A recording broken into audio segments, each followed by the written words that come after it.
Hello student, मोहित तापड़िया कन्या महाविद्यालय के यूट्यूब चैनल में आपका स्वागत है।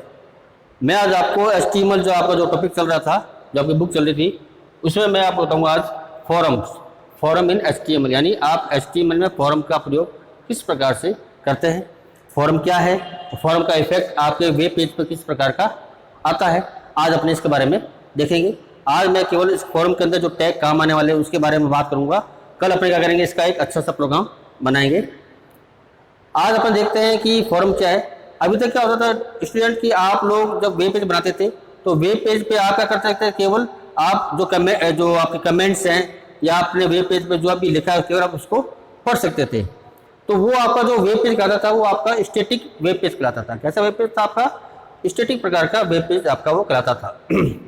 लेकिन आप वेब पेज पे फॉरम्स का प्रयोग करके, यानी फॉरम का प्रयोग करके आप क्या कर सकते हो कि आप यूजर द्वारा आपका कहते हो कोई दोबारा इनपुट लेके वापस मेन सर्वर पे आप उसको सेंड कर सकते हो।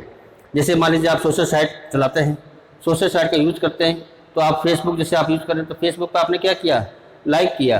तो लाइक करना क्या हो गया कि आपने दोबारा उस पर क्या किया, उस पर रिस्पॉन्ड किया है और वो आपका रिस्पॉन्ड मेन सर्वर पर दोबारा आपके पास में गया है। या आप फेसबुक पर क्या करते हैं कि आप कोई अपना कोई पोस्ट डालते हैं, आपको फाइल अटैच करके या कोई फोटो या साउंड या वीडियो कुछ भी है, आप XYZ आप क्या करते हो उस पर पोस्ट करते हैं।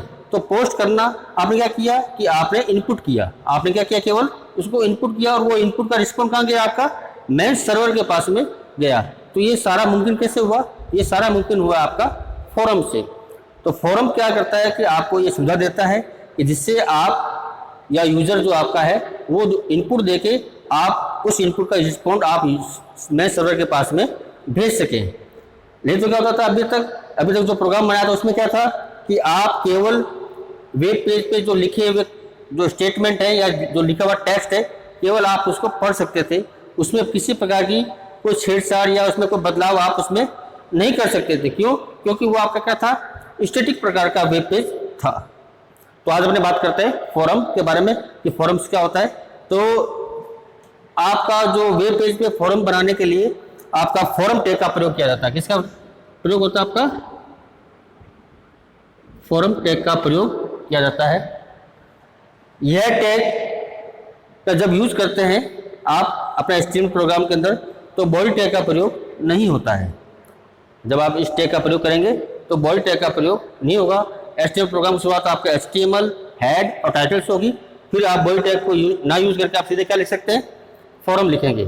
फॉरम कैसे? आप फॉरम टैग के अंदर आपके 3 टैग आपको और मिलेंगे। जो आपको मिलेगा, पहला है आपका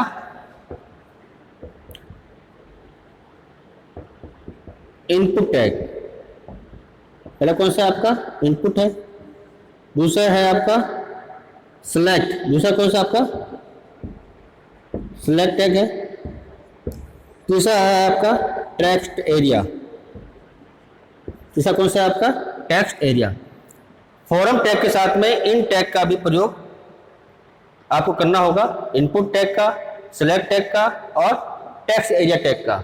अब मैं आपको बताता हूं कि जो फॉरम टैग है वो आपका केवल HTML प्रोग्राम को ये बताता है कि यहाँ पे मैं क्या कर रहा हूँ कि फॉरम क्रिएट कर रहा हूँ। इस टैग का काम कितना है, ये बताता है कि मैं इस वेब पेज पे क्या कर रहा हूँ कि मैं एक फॉरम क्रिएट कर रहा हूँ, या HTML प्रोग्राम में क्या कर रहा हूँ, मैं एक फॉरम बना रहा हूँ।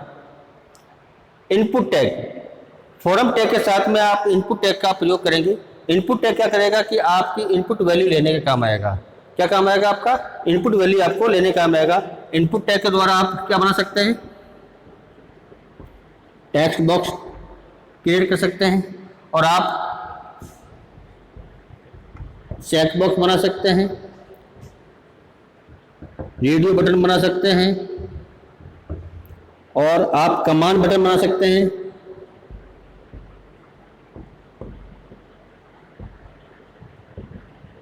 आप कई प्रकार के जो बटन से जो आपके यूज में आते हैं, क्या नाम, इनपुट लेने के लिए आप इनपुट टैग का प्रयोग करके आप इसको अलग अलग क्रिएट कर सकते हैं। इनपुट टैग के साथ में आपका क्या होता है कि टाइप कीवर्ड का यूज होता है। टाइप एट्रीब्यूट्स का यूज होता है। जैसे मैं इसका सिंटेक्स लिखता हूं तो किस प्रकार से लिखूंगा, सबसे पहले लिखूंगा मैं फॉरम, फिर इनपुट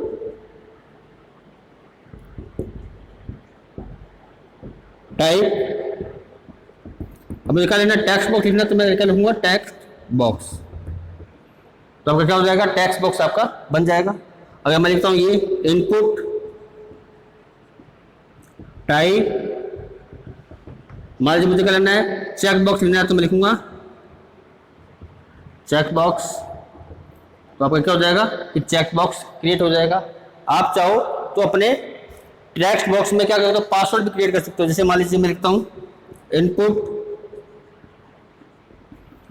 टाइप बराबर पासवर्ड।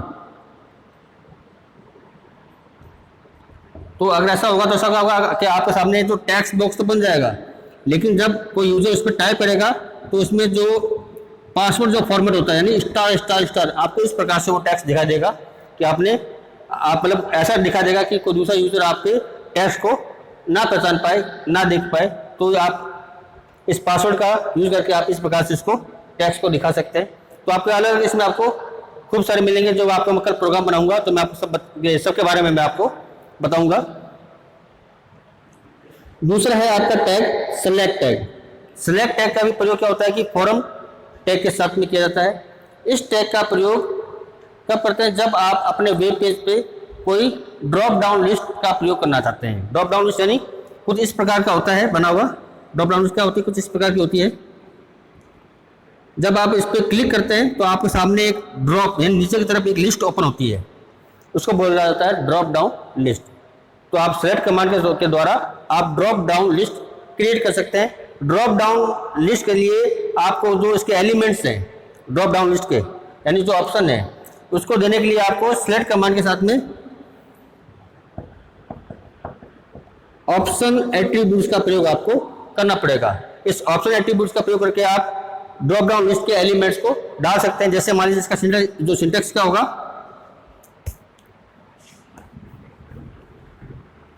आप लिखेंगे फॉरम, ये तो हो गया फॉरम आपका। फिर लिख दिया आपने सेलेक्ट, फिर लिखेंगे आप ऑप्शन ऑप्शन, और आप इसमें कुछ भी जैसे आपको कोई ऑप्शन का मान है, या आप इसको आप सीधे लिख सकते हैं। जैसे मान सेलेक्ट लिख दिया, फिर आप लिखोगे ऑप्शन, ऑप्शन लिख दिया मैंने, और लिख दिया मान लीजिए मैंने बीकानेर, और मैंने ऑप्शन टैग को मैंने क्या कर दिया, बंद कर दिया। तो क्या होगा कि आपका जो बीकानेर जो आपका एलिमेंट है इसका ड्रॉप डाउन लिस्ट का आपके वहां पर क्या आ जाएगा, लिस्ट में बीकानेर आ जाएगा। तो इस प्रकार से आप जो लिस्ट के एलिमेंट्स को आप क्या कर सकते हैं, इसमें आसानी से दे सकते हैं। इसके द्वारा सेलेक्ट कमांड के द्वारा आपको क्या बनेगी, लिस्ट बनेगी, और ऑप्शन कमांड के द्वारा आप इसके एलिमेंट्स को आप इसके अंदर इंटर करा सकते हैं या लिख सकते हैं। फिर है तीसरा है आपका टेक्स्ट एरिया।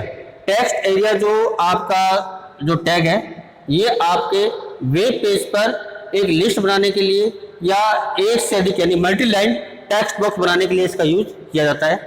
आप जब टेक्स्ट एरिया लिखते हैं तो कई बार आप देखते हैं कोई इस प्रकार का लिस्ट बन जाती है, या आपका जो मल्टी लाइन टेक्स्ट बॉक्स बन जाता है, जिसमें आप चाहो तो अपने हिसाब से कोई भी कमेंट इसमें एक से अधिक लाइन में लिख सकते हैं। वो उसको लिखने के लिए आपको क्या करना पड़ेगा, टेक्स्ट एरिया टैग का प्रयोग आपको करना पड़ेगा। इसका जो सिंटेक्स होगा वो किस प्रकार का होगा, सबसे पहले आपने आएगा फॉर्म्स आएगा, फिर आप लिखोगे टेक्स्ट एरिया बराबर टेक्स्ट एरिया, फिर आएगा आपका रो, कितनी रो चाहिए मान लीजिए आपको 5, फिर कॉलम्स मैं लिख दिया मान लीजिए 5। तो क्या होगा कि आपके 5 कॉलम और 5 रो के हिसाब से आपका क्या होगा, एक लिस्ट बॉक्स या मल्टी लाइन टेक्स्ट बॉक्स आपका क्या हो जाएगा, वेब पेज पे क्रिएट हो जाएगा, जिसमें आप एक से अधिक लाइन में आप कोई भी कमेंट या कोई भी टेक्स्ट आप लिख सकते हैं। तो ये आपको कौन देता है, ये आपको सुविधा देता है टेक्स्ट एरिया। आपको टैग आपको ये सुविधा देता है कि आप वेब पेज पे कोई लिस्ट बॉक्स या मल्टी लाइन टेक्स्ट बॉक्स आप प्रदर्शित कर सकें। तो ये आज का टॉपिक था, जिसमें मैंने बताया कि आपके फॉरम्स टैग में कौन कौन से टैग का प्रयोग करते हैं, और उन टैग साथ में आपके जो सब टैग्स हैं वो कौन कौन से होते हैं। कल अपने क्या करेंगे कि अपने इसके सभी का मिला के अपने एक प्रोग्राम बनाएंगे, जिसमें अपने क्या करेंगे, वेब पेज पे फॉर्म को क्रिएट करेंगे, जिसमें अपने इनपुट और आपके सेलेक्ट और टेक्स्ट एरिया का प्रयोग करते हुए अपने एक प्रोग्राम बनाएंगे। तो आज के वीडियो में इतना ही। इस वीडियो से संबंधित कोई भी क्वेरी हो तो आप मुझे कमेंट बॉक्स में कमेंट कर सकते हैं। धन्यवाद।